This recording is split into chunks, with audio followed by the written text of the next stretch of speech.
नमस्कार मित्रों, आइए आज हम बात करते हैं उन विषयों पर जिन विषयों पर हमारे पास ईमेल आया है।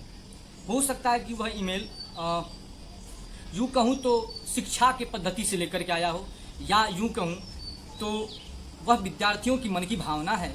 जैसे कि एक पुष्प पर भौरा घूमता रहता है, उसी प्रकार शिक्षा पद्धति पर हमारे उन छात्र और वह शिक्षक मुझसे प्रश्न करते हैं। क्योंकि मैं तो उस योग्य हूँ नहीं मित्रों, लेकिन उस विद्वता और भगवान की अनुकंपा से उस प्रश्नों को हल करने का प्रयास करूँगा। प्रश्न आया है कि आप अध्ययन के प्रति और शिक्षा पद्धति के प्रति आप बोलें।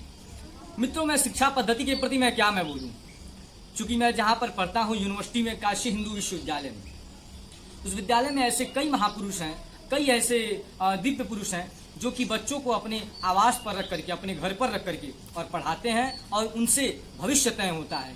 भारतवर्ष की नई पीढ़ी जागृत होती है। उन्हीं के अनुकंपा और उन्हीं के मार्ग पर चलने के लिए हम सभी बाध्य अगर हों तो बहुत ही लाभदायक होता है। अगर ऐसे ही कई अध्यापक सोच लें कि हम बच्चों को ले करके और अपने घर पर रख करके, आवास पर रख करके, वह शिक्षा पद्धति जो गुरु शिष्य परंपरा से पढ़ाई जाती थी, उस परंपरा का निर्वाह करेंगे, तो भारत आज फिर विश्वगुरु बन जाएगा। और विश्वगुरु है। आज मुझे आप गुरुकुल नहीं दिखा सकते। यत किंचित ऐसा कई जगह है जहाँ पर देखा गया गुरुकुल, लेकिन बहुत कम ही देखने को प्राप्त होता है गुरुकुल आश्रम। गुरुकुल आश्रमों में मित्रों संस्कार, आचरण, व्यवहारिक ज्ञान एवं शिक्षा पद्धति एवं आयुर्वेदिक शिक्षा पद्धति एवं धनुर्विज्ञान, आयुर्विज्ञान, गांधर्व विज्ञान और मनोविज्ञान इत्यादि अनेक विद्याओं का प्रचार गुरु शिष्य परंपरा से होता रहा है। और पूर्ववर्ती मनुष्यों ने ऐसा किया है। लेकिन हमारी या भारतीय दर्शन की और भारतीय शिक्षा पद्धति की एक मार्ग रहा है कि हम इस मार्ग से आकर के और अपने, जैसे कि मान लीजिए बच्चे हैं, हमारे खुद के बच्चे हों, उस प्रकार का गुरु का शिष्य के प्रति प्रेम, उस प्रकार गुरु का शिष्य के प्रति सद्भावना, और गुरु के प्रति शिष्य भी समित पाणी होकर के उनके चरणों में बैठ करके गुरुमुपसृत्य तमनुसरति इत्यादि श्रुते है। ऐसा कहा गया है वेदांत में कि गुरु के पास जा करके और उनके चरणों में बैठ करके जो भी प्रश्न परिप्रश्नेन सेवया, उनके प्रश्न पूछ करके और उसी अनुसार उसकी उत्तर गुरुमुख से सुन करके और अपने जीवन को उद्धार करें। लेकिन आज तो मित्रों व्यवसाय बन गया है।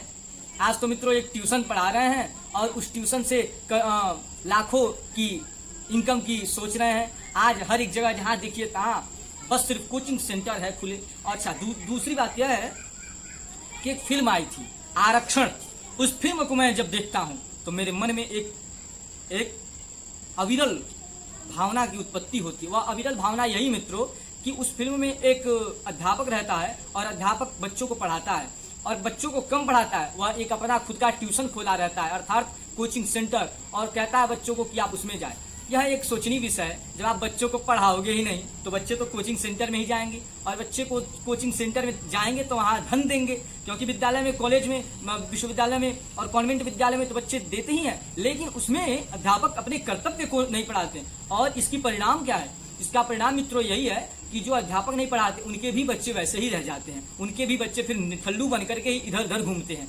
यह इसलिए मैं कह रहा हूं क्योंकि भारतीय शिक्षा पद्धति में ऐसा विकार नहीं आया, और अभी कुछ वर्षों से यह विकार अत्यधिक आ रहा है। यह क्यों आ रहा है? अच्छा, दूसरी बात, यह तो हो गया शिक्षा पद्धति हमारी व्यवसाय हो गई। अब दूसरी बात यह है मित्रों कि शिक्षा पद्धति व्यवसाय तो है, परंतु उसके साथ साथ वह शिक्षा पद्धति अर्थकामी, कामलोभी, ईर्ष्या मतभेदी भी है। हम द्वेष करते हैं, इनको पढ़ाएं, इनको न पढ़ाएं। अरे दोनों बच्चे तो एक ही। हम जातिवाद भी करते हैं, इनको पढ़ाएं, इनको न पढ़ाएं। यह क्या है? ये सब मूर्खता शिक्षा पद्धति में नहीं होनी चाहिए। गुरु सबको एक बराबर देखे। जैसे भगवान एक समान सभी पृथ्वीवासियों को देखता है, उसी प्रकार गुरु सभी शिष्यों को एक समान देखे। मैं अब स्मरण करूंगा पंडित महामहोपाध्याय। उनका नाम लेने में तो मेरा शरीर कंपन हो रहा है, लेकिन मैं ले रहा हूँ।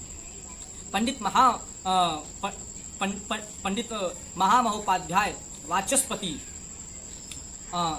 कमलेश प्रोफेसर जी का, वो अपने घर पे कम से कम 50 बच्चों को ला करके और पढ़ाते हैं और पढ़ाते थे, और बड़े ही अद्भुत प्रकांड पांडित्य का ऐसा विदूषक।